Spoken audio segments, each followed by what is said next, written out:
What if I told you that one Ferrari-level invite, one wild red carpet weekend, and one sold-out lip combo just quietly turned a Love Island USA Season 7 storyline into a full-blown cultural moment? Because while everyone was arguing online about Ace, Taylor, Cierra, Huda, Nic, Olandria, and who really should have won Love Island, one thing became impossible to ignore. Nicolandria refused to stay just a dating show couple. Nic and Olandria walked out of that Love Island USA villa and straight into a world of magazine covers, awards, brand deals, and nights that look more like a Ferrari commercial than reality TV. Ace is still in the conversation. Taylor and Cierra still live rent-free in people's heads. The whole Love Island Huda situation still starts fights in comment sections, and yet somehow we're all still watching Nicolandria like it's Love Island Season 7, Episode 38. Before we get into this Ferrari-level timeline of Nic, Olandria, and the whole Nicolandria story after Love Island, do me one tiny favor. Tap that subscribe button like you're voting for your favorite Love Island couple. It's free, it helps the channel, and it tells the algorithm you're here for Nic, Olandria, Ace Taylor, Cierra, Huda, and every messy plot twist this dating show created. All right, let's talk about how one couple went from a Peacock villa to star-studded invitations and award speeches. To understand how wild this glow-up really is, we have to rewind to the basics. Love Island USA Season 7 drops on Peacock with Ariana Madix hosting, 30 contestants rotating through the villa, and viewers trying to keep up with all the recouplings, Casa Amor chaos, and public votes. Somewhere in that tornado, we meet Nic and Olandria. Olandria shows up as the so-called Bama Barbie, this super put-together girl from Alabama who has that mix of soft energy and serious presence. Nic walks in as the guy who somehow manages to be both chill and extremely intense about whoever he's into. Individually, they're interesting. Together, they become Nicolandria, the ship name fans glue themselves to for the rest of the season. Around them, you've got Ace trying to navigate his own situationships, Taylor, who many fans still defend as one of the more genuine people in the villa, Cierra, who shows up and instantly becomes central to the Nic storyline, and of course Huda, who unintentionally becomes the center of half the arguments on the show and across social media. Through all the challenges, recouplings, and public votes, Nic and Olandria somehow make it all the way to the finale. They don't win the 100K, but they finish as runners-up and walk out of Love Island USA with something arguably more valuable than prize money, a fandom that refuses to shut up about them. By the reunion, they're officially not just Nic and Olandria anymore, they are Nicolandria. And that's important, because from this point on, their names are not just cast members in a dating show, they're a brand. But the real plot twist isn't what they did in the villa. It's what started happening when the couple from a dating show suddenly started getting invited to spaces that look more like a luxury campaign than a reality TV after-party. Picture this. You go from standing on an artificial turf in the Love Island villa, doing a slow-motion walk into a challenge, to standing under a chandelier while someone hands you an invite that basically screams, you are cordially invited to a night of star-studded entertainment, cocktails, and people whose outfits cost more than your car. That's the kind of energy Olandria has been swimming in lately. We're talking big nights. Red carpets, fashion events, award show after parties. These are the kind of rooms where the closest thing to a challenge is whether or not your stylist remembered double-sided tape and if your shoes are going to betray you halfway up the stairs. If the competitor's video is all about hyperfixating on a Ferrari and screaming, "It's a Ferrari, it's a Ferrari," then Olandria's real life is giving, "It's a CFDA invite, it's a Glamour Women of the Year invite, it's a Harper's Bazaar cover. Come on!" In these rooms, Nic is no longer just a contestant on a dating show. He's the guy hyping up his girlfriend while she walks carpets most reality TV contestants never see. Fans literally spot him in the background of clips, cheesing like, "Yep, that's my girl." And while everyone is screaming about who Ace should have ended up with, while Cierra's name still sets Reddit on fire, while the Love Island Huda debates are still going, Nic and Olandria are quietly leveling up from TV couple to we're actually booked and busy. And that wild invite energy, that was just the opening scene. One of the easiest ways to tell when someone has officially stepped into their It Girl era is simple: covers and runways. After Love Island USA, Olandria doesn't just become popular. She starts doing things that put her in a completely different category. First, there's the Harper's Bazaar Vietnam cover. A full editorial moment where she's in high-fashion looks, dramatic silhouettes, and that confident stare that says, "Yes, I came from a dating show, and now I'm here in couture, what about it?" The photos scream old-school glam with a modern twist, and the internet basically pauses to stare. Then, there's the CFDA Fashion Awards, also known as, if your invite lands in this room, you've officially upgraded your proximity to fashion royalty. Olandria shows up in a custom Brandon Blackwood gown that literally took over 120 hours to make. The dress is structured, dramatic, rich in texture, and the whole idea is that she becomes a walking piece of art on the carpet. This isn't some random stylist pulling looks from a rack. This is a designer and a whole team sitting down saying, how do we build a dress that matches the energy of this girl's rise? Add to that her appearance at Glamour's Women of the Year Awards, where she leans into berry-colored old Hollywood drama in a fuchsia gown that literally helps set a winter color trend. The hair, the makeup, the dress, everything about that night says, I am not just an ex-Islander. I am here as part of the conversation. And just when you think it stops there, she pulls up in a lingerie-inspired formal dress at another major event. A satin, cut-out, lace-trimmed gown that looks like it walked out of a luxury showroom instead of a styling closet. It's bold, risky, and 100% aligned with this new fashion narrative she's building. Where's Nic in all this? Half the time he's either walking with her, cheering from the side, or being posted later that night, looking like the proud boyfriend who fully understands he is not competing with the gown, only supporting it. It's the exact opposite of the insecure partner stereotype.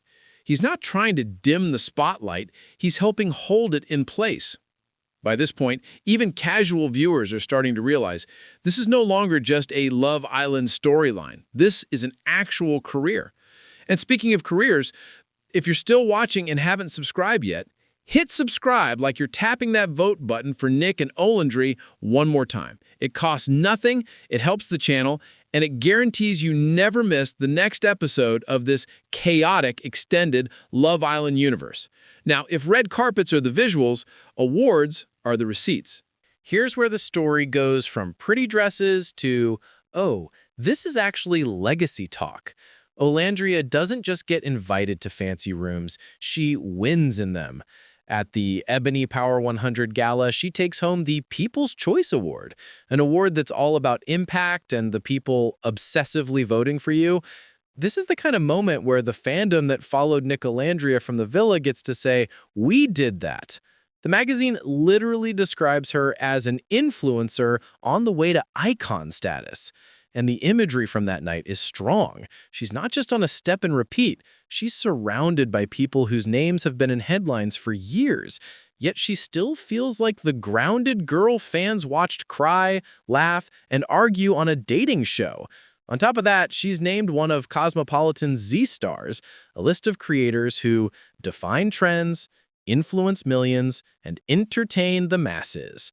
Translation, you went from reality TV contestant to being one of the faces of your entire generation's online culture. Then the Route 100 comes along and includes her among the most influential leaders and culture shapers of the year. Again, this is not reality TV press. This is serious recognition for people who are actually shaping conversations and shifting what influence looks like. In interviews, Olandria talks about how she wants anyone who sees themselves in her to know they can achieve something different if they trust their intuition and work for it. That's not just a cute quote, it's a mission statement.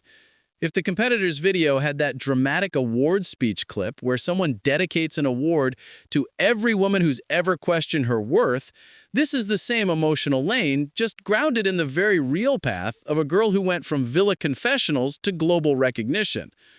And while this glow-up is happening, the shadows of villa drama are not completely gone, because this is still Love Island we're talking about.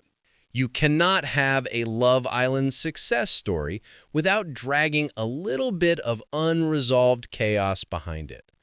At the Season 7 reunion, the cast sits down and everything that was simmering online gets dragged into the light.